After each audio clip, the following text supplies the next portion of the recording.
Hi friends, happy morning and happy Sunday.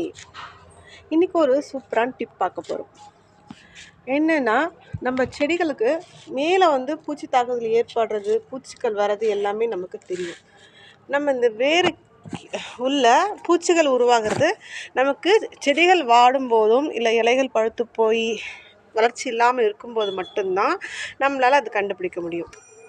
இது பாருங்கள், இந்த மாதிரி இந்த செடிகளுக்கு நம்ம உரங்கள் கொடுக்குறோம். ஆனால் அந்த உரங்கள் ஏற்றுக்கிற தன்மை நமக்கு மண்ணுக்கு இருக்கான்றது பார்க்கணும். ஏன்னா ஏன் வரலன்னா ரீசன் என்னன்னா, இந்த மண்ணில் பூச்சிகள் நிறையவே இருக்குது உள்ள.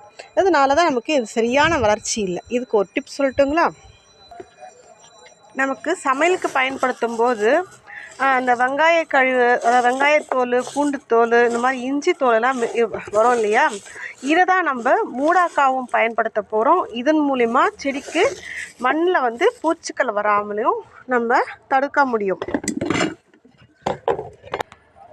அது எப்படி போடலான்னு சொல்லிட்டு பார்க்கலாம். ரொம்ப ஈஸி ஸ்டெப் தான். இந்த பாருங்கள், ஈஸியான ஒரு டிப் தான்.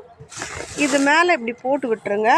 இது இன்னொரு விஷயம் என்னென்னா, இது நமக்கு டைம் இல்லை, எனக்கு உரங்கள் கொடுக்க, பூச்சி மருந்து அடிக்க டைம் இல்லை அப்படின்றவங்களுக்கு கூட இது ரொம்ப ஒரு யூஸ்ஃபுல்லான டிப்ஸாக இருக்கும். இது மேலே நம்ம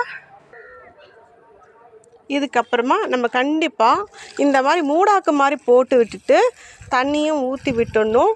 இல்லை, இந்த டிப் உங்களுக்கு ரொம்பவே யூஸ்ஃபுல்லாக இருக்கும்.